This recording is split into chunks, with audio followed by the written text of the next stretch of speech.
foggy day in London town. He'd had me low, he'd had me down, and suddenly I saw you there. Hello, Mr Rumbold. Morning, Mr Harmon. What are you doing? Yeah, I'm glad you asked me that. I'm running this tube up and down this carpet due to the fact that there is a motor in here which causes a vacuum and thus sucks up the dust off of the carpet. It goes down that pipe into a bag. It is what is known as hoovering up the dust, due to the fact that Hoover was the first in the market. Now, if Goblin had been the first in the market, I'd been gobbling up the dust. I merely meant, why are you doing it and not the cleaners? Well, seeing as how it's the worst fog we've had since 1953, they phoned up to say they wasn't coming. I'm beginning to wonder if anyone's coming. Well, there's only two on the ground floor. Mr Ackroyd's walking about with a candle stuck on his head so they know where to go to get their bills signed. Well, how did the fog get in there? Some silly Burke left the side door open. How very careless. I don't know who it was, but rumour has it he's a bald-headed person with one or two other outstanding features.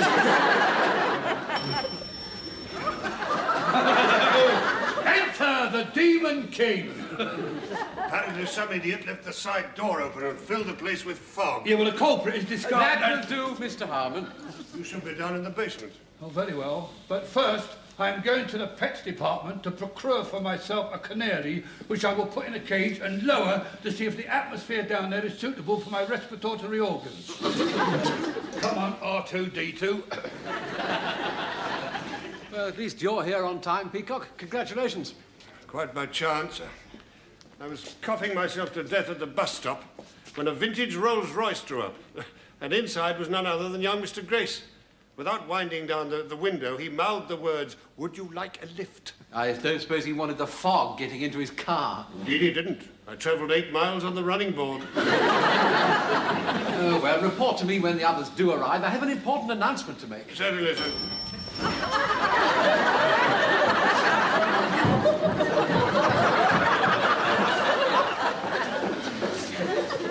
Mr Lucas, what on earth are you doing in that? Well, that's charming, isn't it? First time I've been early in 3 weeks, and that's the welcome I get. You surely haven't hopped all the way from Highgate? I couldn't get home last night because of the fog, so I spent the night in the camping departments. Unfortunately, the zip is stuck. Oh, here, look, get out of this thing. Look, there, the store's open. Oh.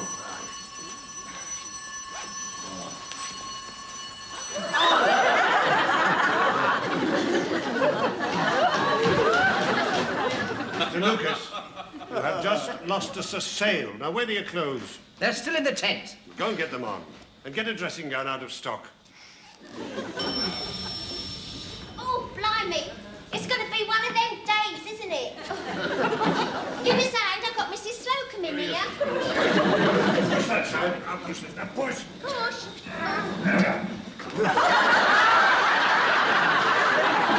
It's all clear in here, Mrs Slocum. Ooh, what about this fog? Oh, my pussy's been gasping.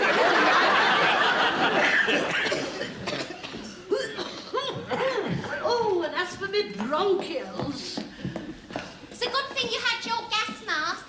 I had it during the war, you know. 1418. If you're going to have one of your witty days, I'm going home.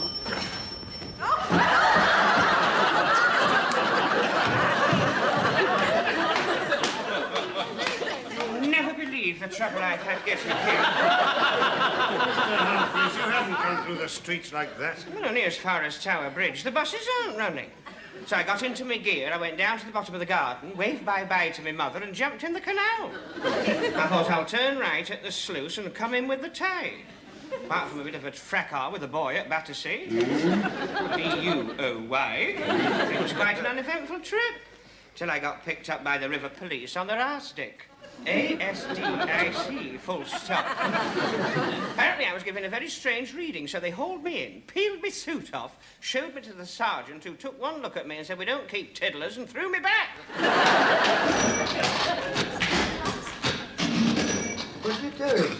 I've just put new batteries in your stress indicator. Have they worn out already? Yes. You must be getting very excited recently, you naughty boy. Well, it's that secretary of mine. Yes. Well, let's see if your equipment's working properly. Are you ready for the test? Yes. Funny, I should be flashing. Hold on a minute. Try again. Are you all right, Mr. Grace? I'm all right. Lucky they're only my reading glasses. Mr. Reese, you asked me to get Mr. Rumbold. Oh. Well, he's on the line. You're looking very pretty this morning. Oh. Thank you very much, sir. How about dinner tonight? Oh, thank you very much, sir. Do you want my wife as well? What are you going on about, Rumbold? I said, do you want my wife? You'd do anything to get on in this firm. Have got a slight problem, sir. The perfume display from the Bliss people has arrived, but the Bliss girl, who was supposed to serve behind the counter, hasn't. Well, use your initiative. Oh, right, sir. What shall I do? Get somebody else. The Bliss people are paying us £50 a day. We don't want to lose that. You sent for me? Oh, yes. Unplug my charger, will you? We don't want to waste electricity.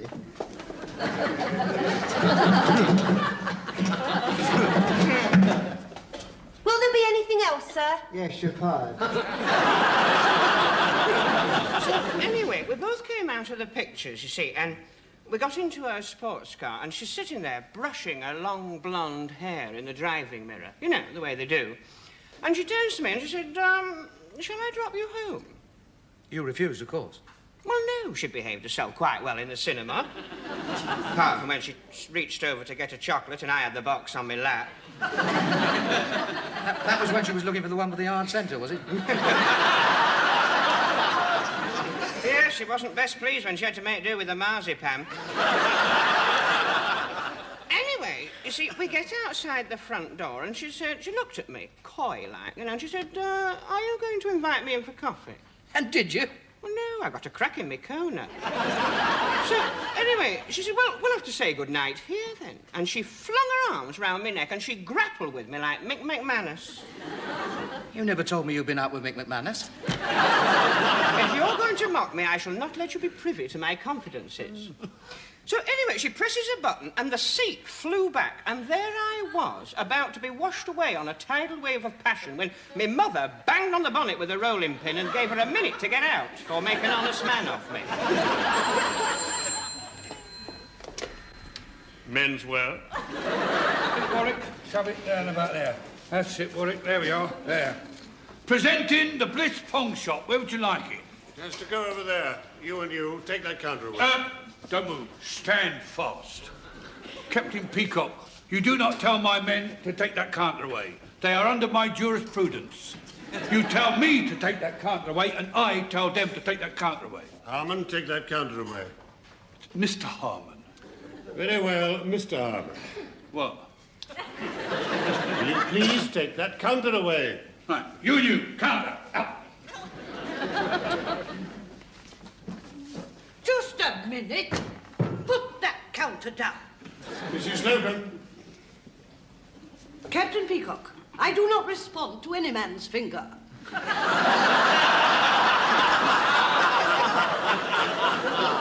know, I used to have an aunt that said that. Maiden aunt. Mrs. Slocum. It is my understood prerogative as floor walker to summon any of my subordinates if I wish to give them my instructions. Now, will you please accede to my request? In a word, not on your Nelly. It's exciting, isn't it? You can feel the tension mounting. Mrs. Slocum, I shall count to 5, and if you have not complied, then I shall make an adverse entry in my book. 2 of them should get sent off. 1, 2, 3, 4, 4.5. 5. Mrs. Slocum, truculent and impertinent. Captain Peacock, I may have been truculent, but I was certainly not impertinent. I've already entered impertinent in my book. Oh, well, in that case.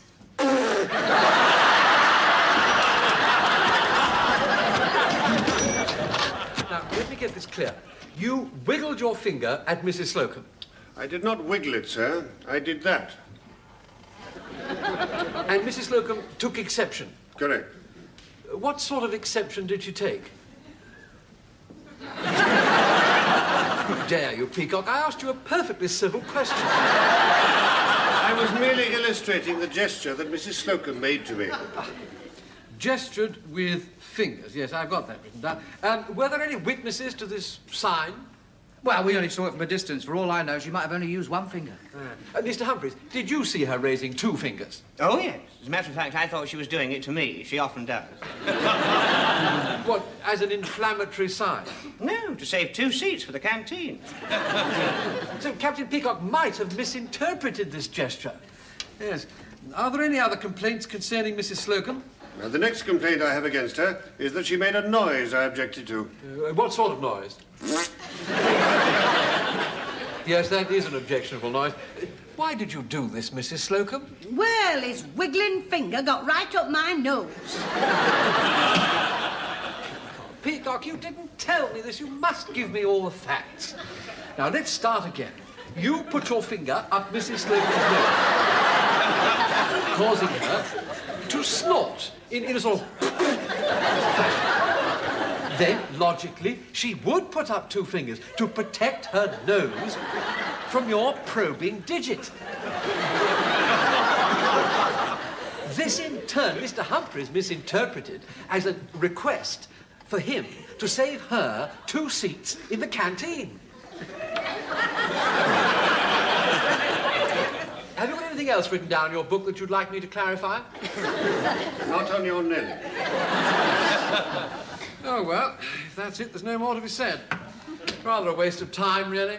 Yes, indeed, sir. When am I going to get my counter back? Not for a week. A young Mr. Grace has done a deal with Bliss perfume, so I'm afraid we'll just have to grin and bear it. I find the two very rarely go together. But we do have a problem, because the Bliss girl hasn't arrived. So I'm afraid you and Miss Brahms will have to handle the Bliss merchandise. I'm not sacrificing my commission to sell cheap scent, and I am unanimous in this. But the counter has to be manned. Well, there's only 2 of us, there's 3 of they. Why don't one of them do it? Ungrammatical, but logical. The question is, which one?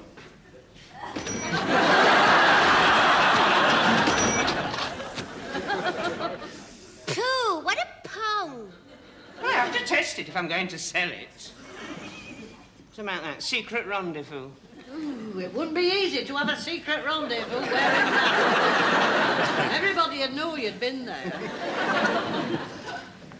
Lady and the Tramp. A bit more tramp than lady. Here, What's that? gay divorce. Oh, I don't like that. Oh, we'll cancel that out. Paul, what's that? Butch Cassidy. Ooh, don't they smell awful when they all get together? Do you know, my old headmaster would give a fortune to smell me now. He'd say, I knew, I told you. What sort of a school did you go to, Mr. Humphries? Mixed. Oh, yeah, girls and boys. No, just boy. Mr. Lucas, I'm just going to have a word with Captain Peacock. Will you take over from me? Certainly, Mr. Tibbs. Stephen, are you free? At the moment, Mr. Tebbs. And may I remind you that first names are used only in the canteen or after and before the bell. I see. In that case, I don't want to talk to you. Oh, blimey, that was a short word.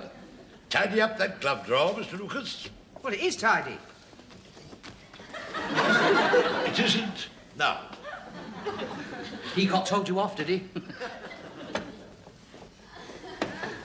Better do the tie drawer as well. Yeah, all right, I give in. Ah, Mr. Lucas.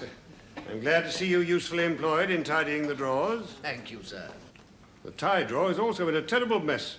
I suggest you tidy it up, Mr. Tebbs, instead of standing there twiddling your thumbs. I am not twiddling my thumbs. I'm in charge of this counter. And if I want my drawers untidy, I shall have them untidy.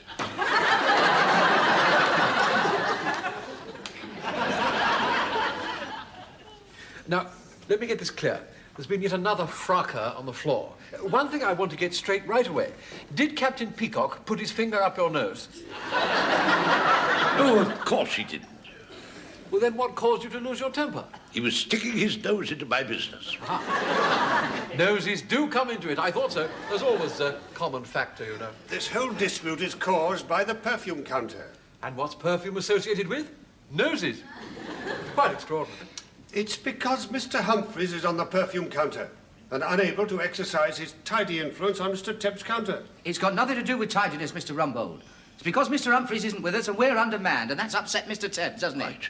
There would be raised eyebrows in the trade if it were found out that I'd been alone in the jets with a junior. Yes, I do take his point, don't you, Peacock? Absolutely, sir. But I didn't take Mr Humphries away. I would never allow Mr Tebs to have less than 2 assistant salesmen. You're quite right, Peacock. I was wrong. It's obviously causing bad feeling, and I shall rectify it immediately. Yes, sir. Shall I ask Mr Humphries to return? No, you will take his place.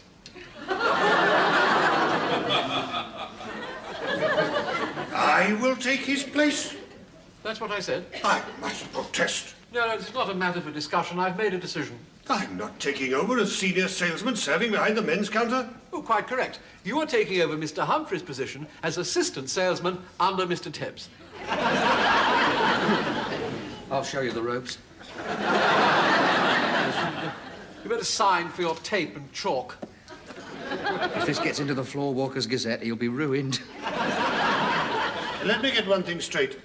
Mr Lucas will still be under me, will he not? Of course. Good. This way, madam. We'll try it on in the fitting room. It's just behind that curtain there. Take over, Mr Humphries. Yes, Mrs Slocum.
So it is true then, you have been demoted. I wouldn't be surprised to see a poppy growing over there in the spot where you used to stand. It's all over the building. I just couldn't believe it. Not Captain Peacock reduced to the ranks. That'll do, Harmon. Excuse me. Are you senior enough to sign for these sweaters? Oh, that's a swanky pen for a junior. I am not a junior. Now get about your business. Well, you want to be careful if you come down the stock room. We always debag new boys.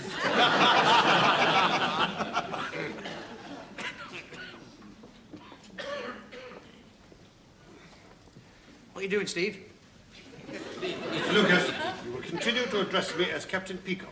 And I would have thought that it was obvious even to a man of your poor intelligence that I am folding a sweater. Oh, no. No.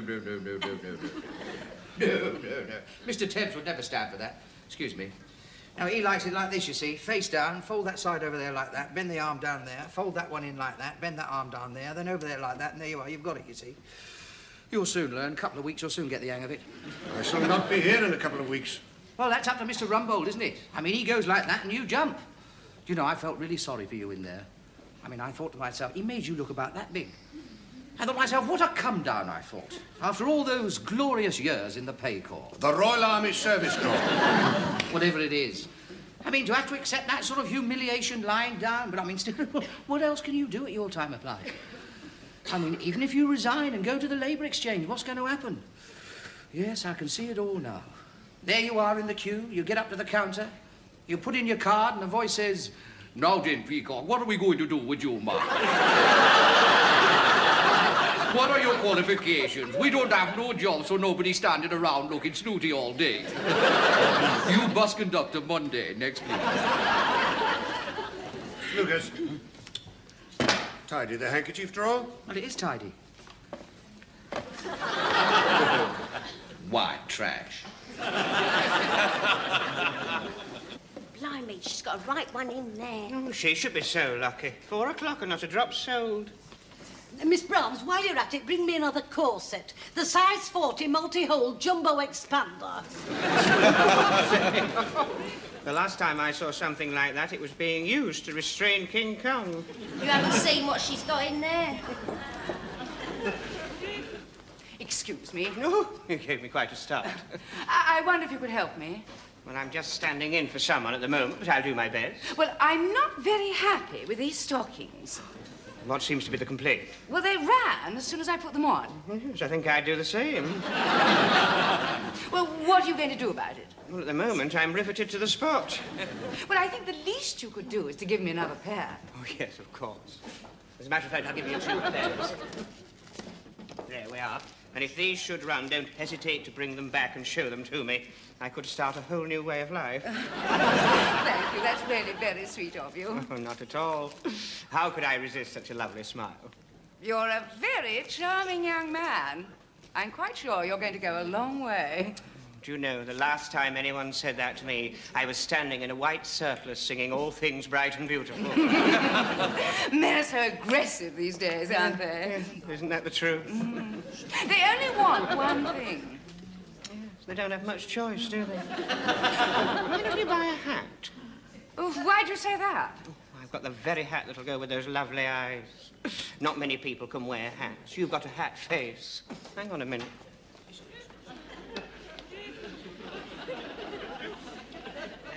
About that.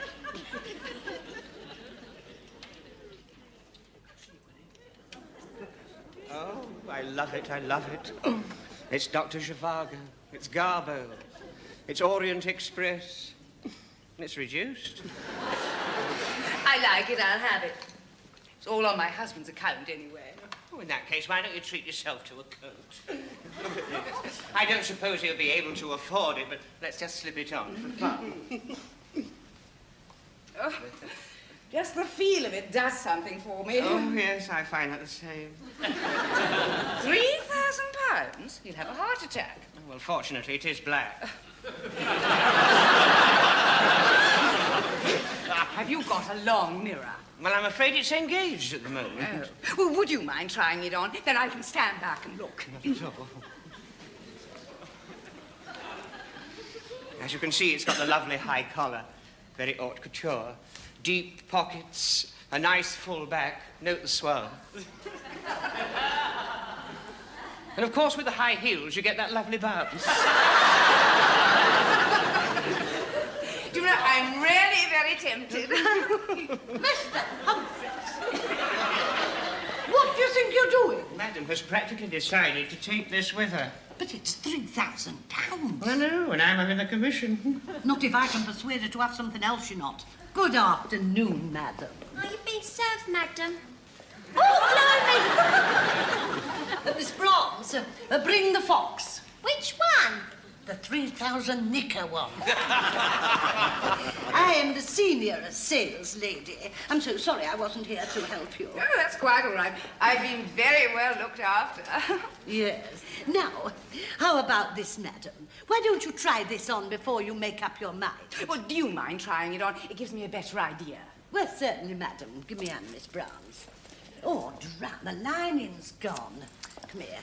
You see, this is a casual, wrap-round style. Very easy to get on and off. Where's my hand gone? It's in the lining.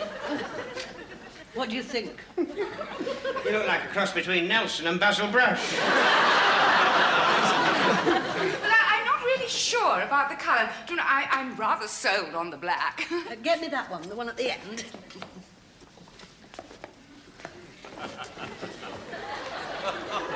That's what happens when you buy a cheap coat.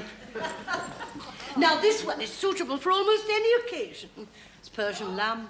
And it's £1,000 cheaper than the one he's wearing. Suitable for day wear or a night at the opera. I remember Groucho Marx wearing it. Do you know, that really is rather nice. Would you mind modelling it for me? Well, certainly, madam. Ignore the shoes.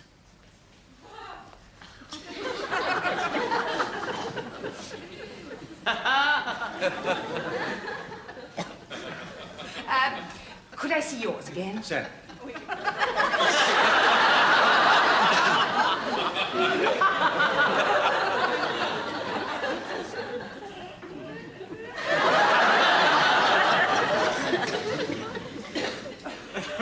It's so difficult to decide. It's very distracting seeing those trousers and that hair. Hang on a minute. All things bright and beautiful.